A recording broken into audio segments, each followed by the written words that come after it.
Well, here we are. I'm finally getting to sit down and talk with Eben Grace. I've been a fan of Grace products, well, ever since I've heard of them through my cousin, Jake Coffin, who's a great, accomplished drummer here in the Boulder area.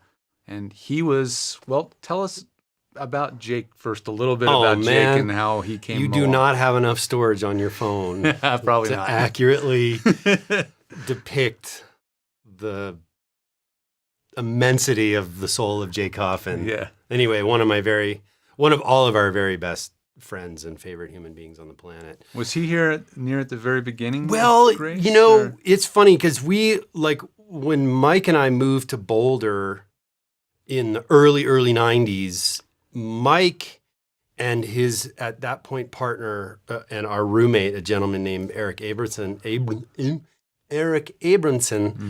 had a remote truck. Mm-hmm. They were doing remote recordings. Mike was recording, he used to be like a taper, like a bootlegger, all that stuff. But anyway, they started doing remote recordings. They had a little console and stuff, and they did a sampler of Boulder bands called the Boulder Digital Sampler. Nice. And Jake, at that point, that's when he was in Funkopolis. Oh, Funkopolis, man! And I was a college kid when that band was happening, maybe high school kid. And they were really good. That was pretty awesome. Those Coffin boys. Yeah. Anyway, so we sort of knew Jake from those days recording Funkopolis.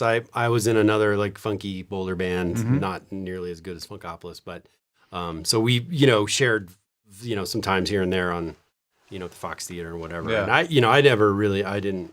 I know that I met him, but we weren't really friends. And then like 10 years later or so, maybe 8 years later, I had a band and I was looking for a drummer, and I just put up a sign at the music store, and he replied to the sign. This is before internet. Yeah, it was totally before internet. It was like, oh, I'm looking for a drummer from San Francisco.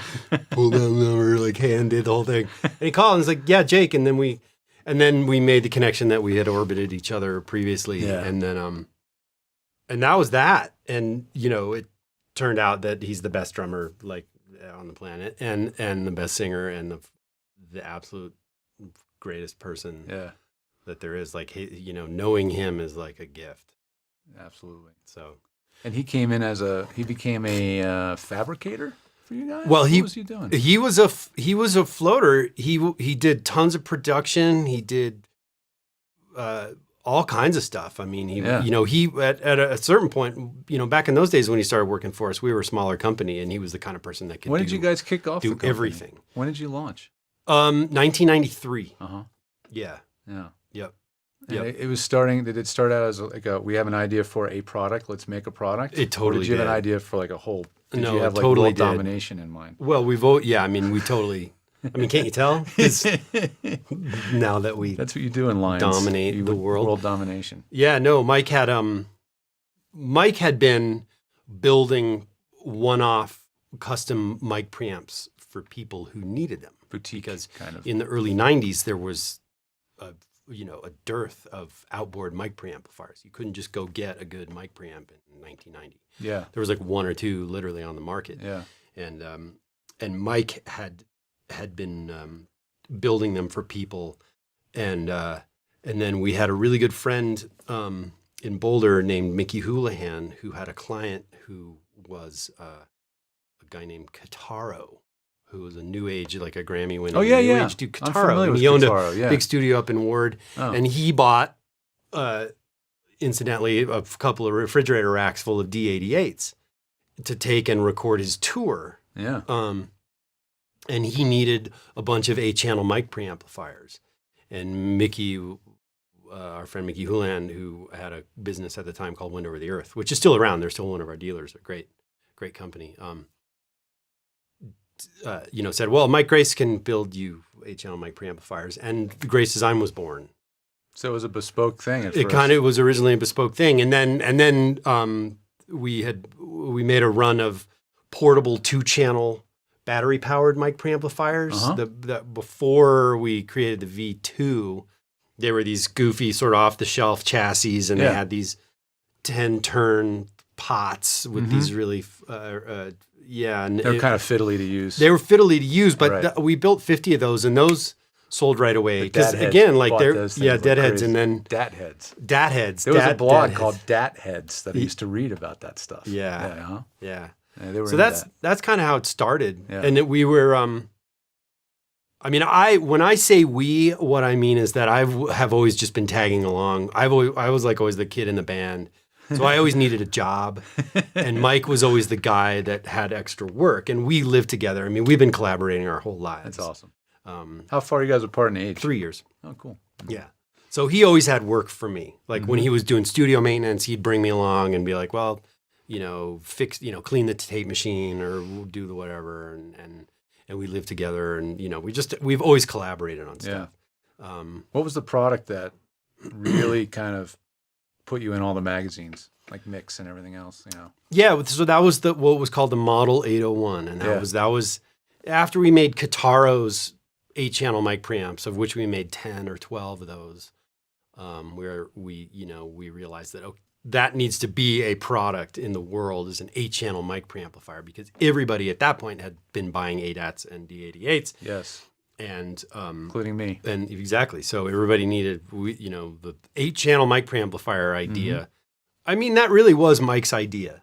An 8-channel. People were like, well, we took the first Model 801 mic preamplifier in a shoulder bag to AES in New York in '94.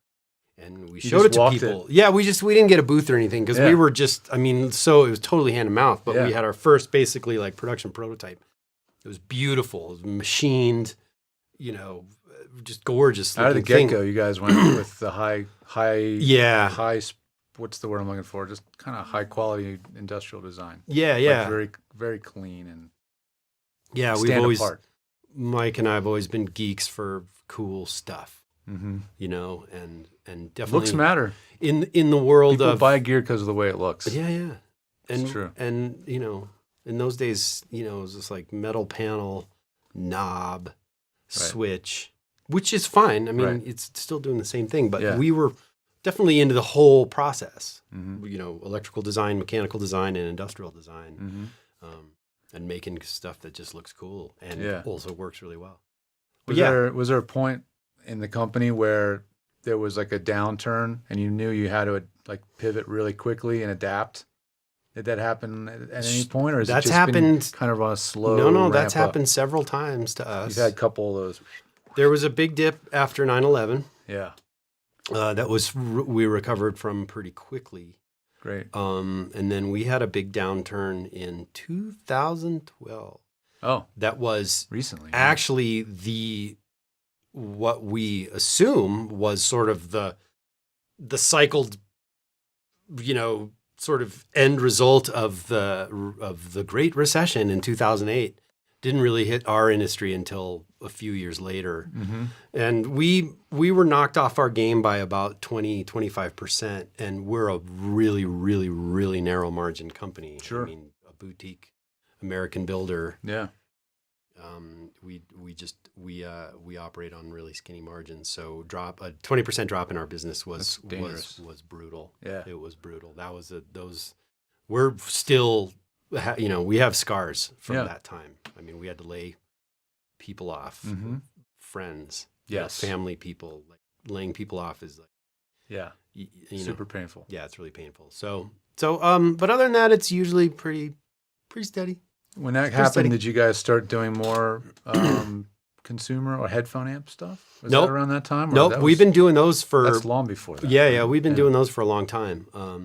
Was there anything product that came out of that? Like out of that hardship? Out of the hardship? Because when you have hardship... Did a small flower bloom up through the cracks in your sales? Exactly. That's when desperation sometimes breeds creativity.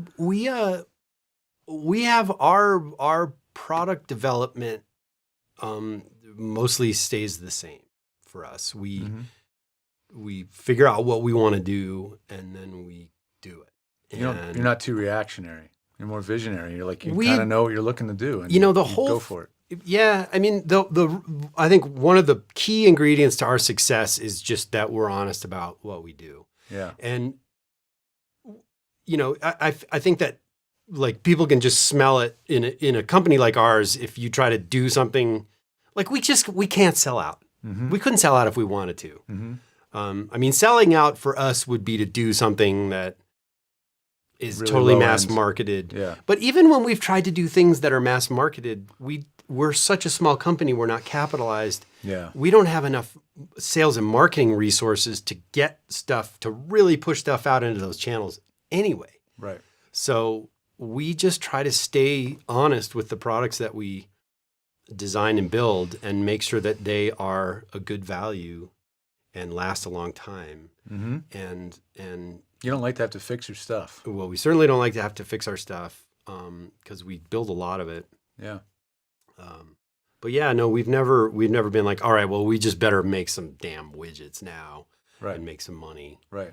because the audio industry just doesn't, for us, it just doesn't work that way. Yeah. Like, we just have to stay true, and that's we try to take the high road. We try to build things that are the as very cool as we possibly can, and perform at the very highest level that we can, possibly can get them to do, and that's kind of where.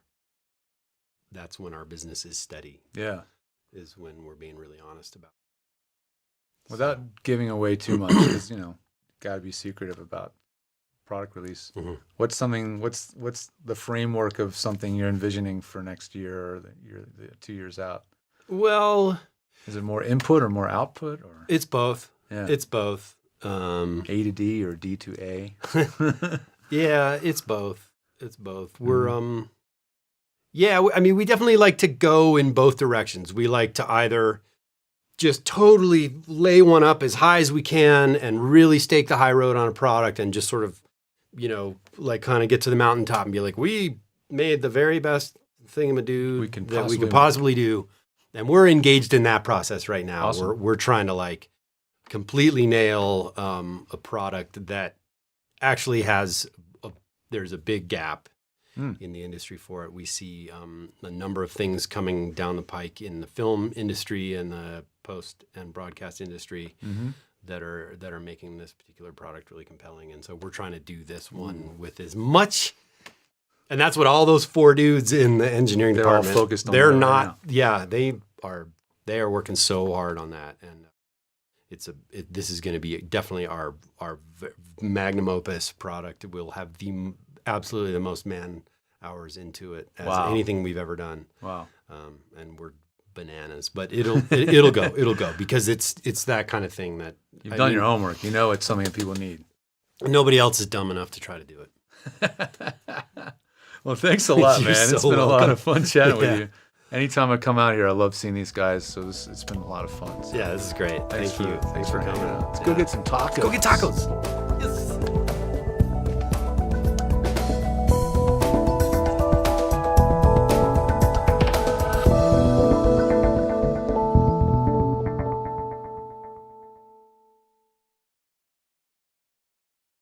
So tell me, Eben, Yes, why did you start Grace Design? because we had needs for money, and we're thinking of things for money, and we're tired of giving pleasuring for money on the streets. Tired of hooking. behind.